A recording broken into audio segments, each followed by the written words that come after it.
नमस्कार दोस्तों, जय माता दी। मैं हेमलता उपाध्याय अपने यूट्यूब चैनल पर आपका स्वागत करती हूँ। दोस्तों, आज के इस वीडियो में हम बात करेंगे शंख के बारे में। शंख से जुड़ी हुई महत्वपूर्ण बातों पर मैं आज चर्चा करने वाली हूँ। और देखिए, हिंदू धर्म में कुछ चीज़ों को रखना बहुत ही शुभ माना जाता है। जैसे कि गंगा जल, कहा जाता है कि जिस घर में गंगा जल नहीं है तो वह घर घर के जैसा नहीं होता है।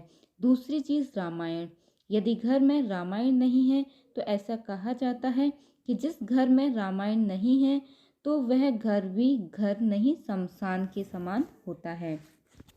वैसे ही दोस्तों, जिस घर के मंदिर में यानी पूजा घर में शंख नहीं है, उस घर में माना जाता है कि नारायण की पूजा पूर्णतः से हो ही नहीं सकती। इतना महत्व होता है शंख का। तो कौन सा शंख हमें रखना चाहिए, कौन सा शंख रखना उत्तम होता है, वह भी मैं आपको बताऊंगी। और किस प्रकार शंख को रखकर पूजा करनी चाहिए। तो आज की यह वीडियो पूरी जो है शंख पर ही आधारित है। शंख के बारे में सारी जानकारी मैं आपके साथ शेयर करने वाली हूँ। तो वीडियो अगर अच्छी लग जाती है दोस्तों, तो वीडियो को लाइक ज़रूर कीजिएगा, साथ ही चैनल को सब्सक्राइब कर लीजिएगा। क्योंकि देखिए, हमारे साथ जुड़े रहने के लिए चैनल को सब्सक्राइब करना बहुत ज़रूरी है।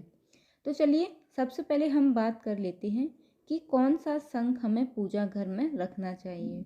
तो देखिए, दक्षिणावर्ती शंख जो होता है उसे हमें अपनी पूजा घर में रखना चाहिए। दक्षिणावर्ती शंख की पहचान क्या होती है? तो देखिए, शंख का जो पूंछ है उसके अपनी तरफ करिए और देखना देखना है कि शंख का जो खुला हुआ स्थान है, जिधर से आप जल भरते हैं, वह किधर आ रहा है। यदि दक्षिण की तरफ वह खुला हुआ स्थान आ रहा है तो वह दक्षिणावर्ती शंख है। और यदि खुला हुआ स्थान, जिसे कि मुंह बोला जाता है, मतलब कि जिधर जैसे बजाते हैं, बजाने की मुद्रा में पकड़ लीजिएगा और जिधर उसका मुंह खुला हुआ है, यदि दक्षिण की तरफ मुंह खुला है तो दक्षिणावर्ती, यदि बाएं की तरफ खुला हुआ है तो बायावर्ती। ठीक है। अब एक समस्या और आती है कि घर में दो शंख रख सकते हैं या नहीं। तो देखिए, दो शंख घर में रख ही नहीं सकते हैं। तो ऐसे में क्या करें? देखिए, दक्षिणावर्ती शंख जो होता है उसे हम सिक्के से भरकर या फिर चावल से भरकर रखते हैं। या फिर अनेक उपायों के लिए दक्षिणावर्ती शंख साक्षात माता लक्ष्मी का स्वरूप माना जाता है। तो आप दक्षिणावर्ती और एक बजाने वाला, क्योंकि देखिए दक्षिणावर्ती शंख को वह बजती नहीं है और वामावर्ती जो है वह बजती है। तो ऐसे में दोनों को एक साथ कैसे रखें? क्योंकि हमारे जो शास्त्र हैं वह कहते हैं कि एक मंदिर में दो शंख नहीं हो सकते। तो दक्षिणावर्ती शंख को आप सिक्के भरकर लाल कपड़े में लपेटकर अपनी तिजोरी में रख सकते हैं, या फिर मंदिर में भी आप रख सकते हैं। लेकिन आप क्या करें कि किनारा बदल दीजिएगा, यानी कि एक शंख को आप माता लक्ष्मी जी के पास रख सकते हैं और एक शंख नारायण की तरफ, या फिर पूजा घर में दोनों को पास पास चिपकाकर नहीं रख सकते हैं। और देखिए, दोनों ही शंख से भगवान का अभिषेक कराया जा सकता है। अब एक बात और, कि शंख को कभी भी खाली नहीं रखना चाहिए और शंख को कभी भी नीचे नहीं रखना चाहिए। हमेशा एक आसन दिया जाता है। अगर आसन नहीं है तो आप कोई भी एक कपड़ा बिछा कर के रख सकते हैं। किसी कटोरी में, किसी प्लेट में आप उसको रख सकते हैं। कुल मिलाकर आपको डायरेक्ट जमीन पर शंख नहीं रखना है।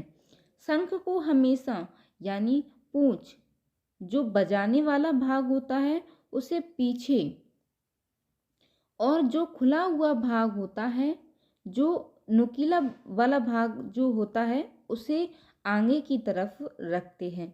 तो इस चीज़ का आपको विशेष ध्यान रखना होगा।